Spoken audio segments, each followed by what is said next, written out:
number of stem cells in circulation. So run a marathon every day and you're fine.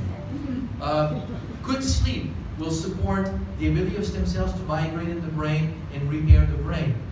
Good antioxidant nutrition, so eating a lot of colored vegetables will help stem cells in the body. Smoking cigarette reduces the ability of stem cells to proliferate and migrate in tissue. Stress will reduce the ability of stem cells to do the same thing. So let's say you live in Sydney or New York or LA, so you live in constant stress. I've been in Brisbane now for 3 days. I know that there's no stress in Brisbane, but imagine living in a place, I mean, welcome to modern life. You know, we lived for 30, 40 years in constant stress. During all those years, we suppressed the ability of stem cells to do what they should be doing in the body. So we trigger this imbalance in the body just by a lifestyle that we cannot extract ourselves from.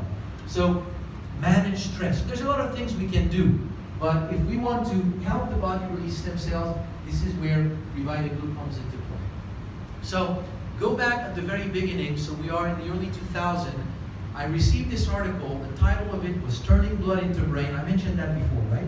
Yeah. Turning blood into brain. Scientists have observed that a stem cell can become a brain cell. Another group showed the same thing with liver cells, heart cells. So we start to think, what if stem cells really constitute the repair system of the body? The idea in the back of our mind is that if it turns out to be true, then I had started to work with that plant. I was hired by a company selling that plant to study how it worked in the body. It's in the early days, before the TGA. So the TGA was developed, the same kind of regulations were developed in the United States that required companies to have scientific data to support any claims that would be made about a product.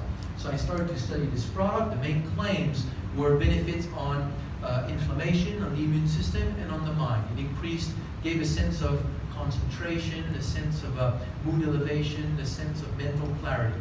So we quickly identified the active compound responsible for these benefits.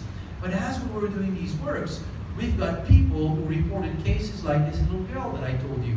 Cases that were just impossible to really explain on the basis of these compounds, but more interestingly, benefits that touched the heart, the liver, pancreas, the lung, the skin, the joint. So how could one product touch so many different aspects of human health? Well, if stem cells constitute the natural repair system of the body, what if that product triggered stem cell release from the bone marrow? As you put more stem cells in circulation, they go in the pancreas of the person that has pancreatic problem, the heart of the person with heart problem. So you should expect a broad variety of benefits, and that's what we have.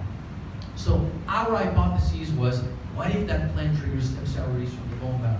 So we put it to the test, and we saw that an extract of AFA, 1 hour after consumption, we had an increase in the number of circulating stem cells. So just to explain where this is coming from.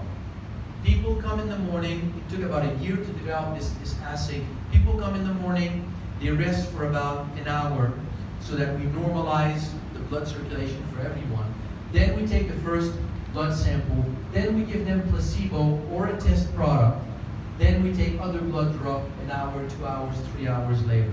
They come back exactly 1 week later, we do the same thing, and we give them the other, placebo. And we compare the person with their own response, the placebo or the product. Then we take the blood sample, we pass them through a machine called a flow cytometer. It takes all the cells and lines them up into a very, very fine tube. They go one by one. They pass in front of a laser that basically identifies what kind of cell it is. And it counts the stem cells. It's the technique that is used in medicine to count stem cells. So we see an increase of about 25-30% in the number of circulating stem cells, which come back to baseline level fairly rapidly. Now, after identifying that plant, it was clear to me that if stem cells constitute the natural repair system of the body, we have evolved in symbiosis with the environment. It cannot be that there's only one plant having an effect on stem cells. It's like saying there's only echinacea that has an effect on the immune system. It's not. There are many, many plants that have different effects. So I started to look at other plants known to be associated globally to a large variety of health benefits. Things like goji berry or longevity, goji berry, medicinal mushroom, fucoidan, You know all of those. So we tested all of them, and we found that most of them actually have an effect on stem cells.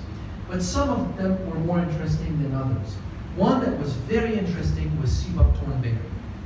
It's interesting because when you discover something that has a long history of use, and its history of use touches various aspects of human health, and in sea buckthorn, what's interesting is that its scientific name is epophyte.